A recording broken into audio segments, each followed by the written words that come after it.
Hello, welcome to the weekly chart review. I'm Selena Nicholas, technical analyst at XM.com. Today is Monday, 12th of December 2016.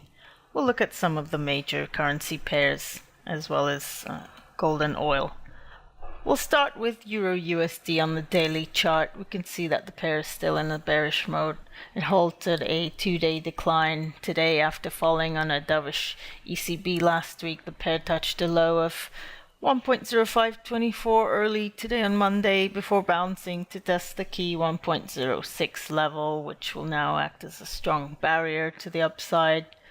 The short-term bias still remains to the downside, keeping the pair under pressure. We have RSI still below 50 in bearish territory. A decline is expected to find support at the December 5th low, 1.0505. Now this was the post-Italian referendum low. And from below here we're looking at lows below 1.05, a key level, and we're looking at a low of 1.0461. That would be the 2015 low that was reached. Now let's take a look at dollar yen, because it's quite impressive. It's rally up to 116 today. That's a key level. It's a new 10-month high, but RSI is at overbought levels, so there could be some consolidation in the near term. Immediate support is at 115 now, but the area around 113 and 111 is a good area for support. The overall market structure remains bullish, of course, and we have the market above the 200-day moving average, so there is scope for further upside. If we look at the pound versus US dollar, you can see that the pair has been making higher highs. It's just edging higher. Tested the key 1.27 level recently, but failed to hold above it, and we saw a bit of a pullback, but it's key that the pair remains above 1.25. RSI is still in bullish territory.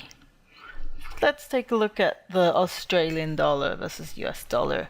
It was struggling to rise above this key level of 0.75.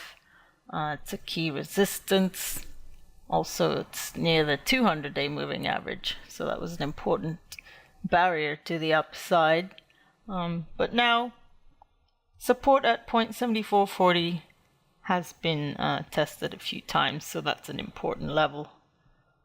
Overall, the short-term bias is neutral. We could see a lot of sideways action, and RSI is more or less flat, just below 50. Let's take a look at the dollar, US versus Canadian dollar. We saw another decline today. So prices touched low of 1.3110. It's the lowest level since October 20th. Short-term bias is still bearish.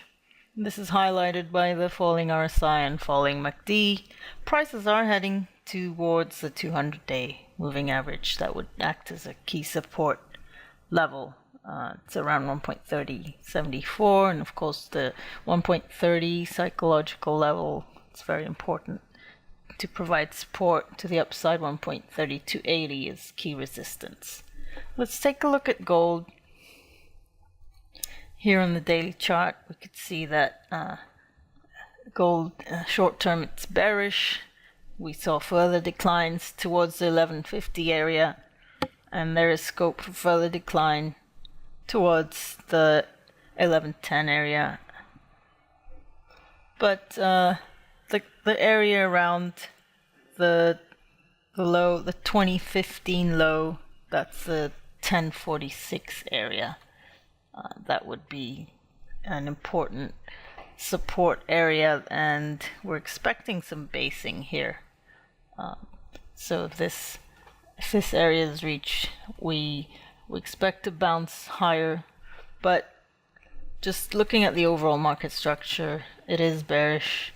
we could see that prices fell below 50% Fibonacci. So the market has retraced more than half of this up leg that occurred from the November 2015 low to the July 2016 high of 1375. So we saw quite a bit of a pullback. Looking at oil prices, we're looking at the WTI US oil contract. Near-term bias bullish. Prices jumped higher, they gapped higher this morning on the non-OPEC deal. They're well above the $53 a barrel level, the highest in 1.5 years. RSI, though, it's close to overbought levels, so some caution is needed. We could see a stalling in this upside momentum, but the $50 a barrel level is key, and it's going to act as a key support level. So that's it for today. Thank you very much for watching. Have a great day.